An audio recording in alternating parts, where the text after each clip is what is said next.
అంటే ప్రమాదం జరగడం దురదృష్టకరం.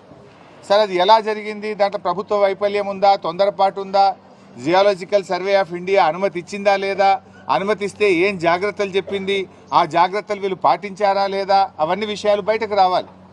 కానీ ఇలా జరిగిన సంఘటన తర్వాత ప్రభుత్వ స్పందన చాలా బాధాకరంగా ఉంది. ముఖ్యమంత్రి ఏమో హెలికాప్టర్ వేసుకొని ఆయన ఎన్నికల ప్రచారానికి పోతున్నాడు. ఇక 8 మంది ప్రాణాలు ముఖ్యమా, ఎన్నికల ప్రచారం ముఖ్యమా రేవంత్ రెడ్డి గారికి? కనీసం ముఖ్యమంత్రి అక్కడికి వెళ్ళి ఆ సహాయక చర్యల్ని ముమ్మరం చేయడంలో కానీ, ఒక డైరెక్షన్ ఇవ్వడంలో కూడా అటు ముఖ్యమంత్రి గారు, ఇటు నీటిపారుదల శాఖ మంత్రి కూడా పూర్తిగా ఫెయిల్ అయిపోయారు. మేము బీఆర్ఎస్ పార్టీ తరఫున సహాయక చర్యల్లో ఇబ్బంది కలగొద్దు, ప్రభుత్వానికి సహకరించాలి, సంయమనం పాటించాలని చెప్పి గత 4-5 రోజులుగా మేము వెయిట్ చేశాం. కానీ బాధ కలిగే అంశం ఏంటంటే ఇప్పటి వరకు ఒక్క అడుగు ముందుకు బల్లే. There is no direction. దాదాపు 10 ఏజెన్సీలు ఉన్నాయి.